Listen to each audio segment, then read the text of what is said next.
एक ऐसे इंसान की कहानी जिसने अकेले ही एक पूरा का पूरा जंगल खड़ा कर दिया।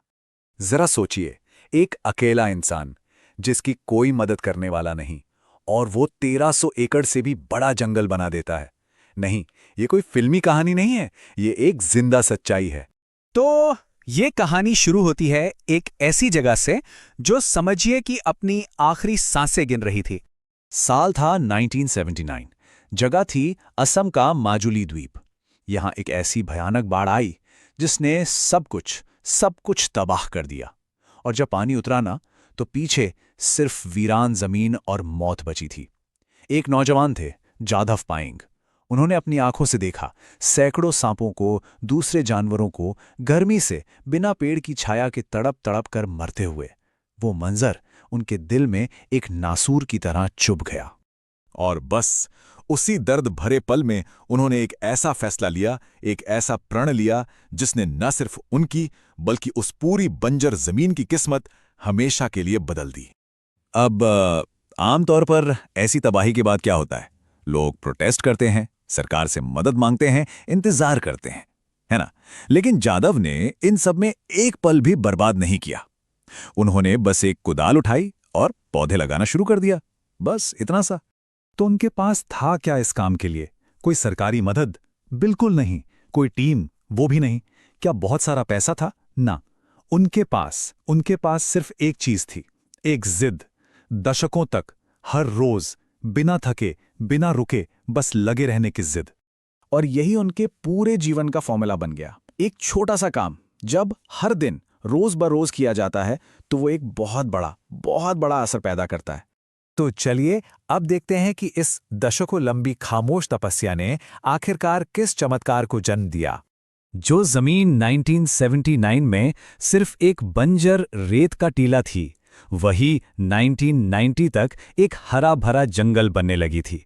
फिर 2008 आते आते वहां जंगली जानवर लौटने लगे, और आज वो जगह एक घना, फलता फूलता, सांस लेता हुआ इकोसिस्टम है। और ये जंगल कितना बड़ा है इसका अंदाजा है? 1300 एकड़ से भी ज्यादा। इसको ऐसे समझिए, ये न्यूयॉर्क के सेंट्रल पार्क से भी बड़ा है। और इसे बनाया किसने? सिर्फ एक इंसान ने, अपने हाथों से। और जहां जंगल आता है, वहां जिंदगी खुद ब खुद चली आती है। हाथियों के झुंड, हिरण, गैंडे और ना जाने कितनी तरह के पंछी, उन सब ने इस जगह को अपना घर बना लिया। एक पूरा इकोसिस्टम जो मर चुका था, वो फिर से जिंदा हो गया था।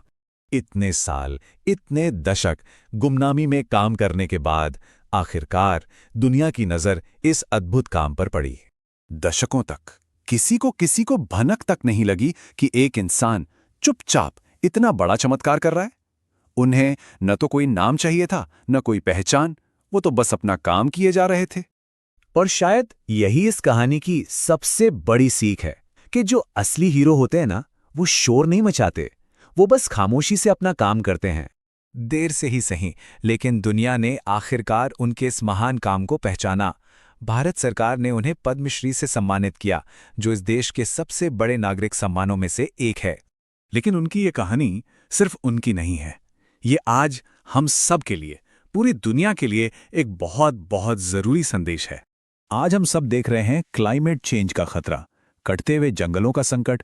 ये हमारे सामने खड़ी सबसे बड़ी चुनौतियों में से एक है।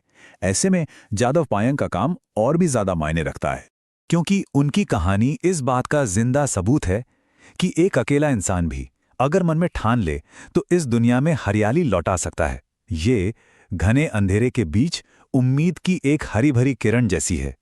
तो आज ये सवाल हम सबको अपने आप से पूछना चाहिए कि वो कौन सा एक बीज है जिसे हम आज बो सकते हैं। शायद इसकी शुरुआत कम से कम एक पौधा लगाने से हो सकती है। अगर इस कहानी ने कहीं ना कहीं दिल को छुआ हो, तो इसे आगे जरूर बढ़ाएं, शेयर करें, ताकि यह विरासत बढ़ती रहे।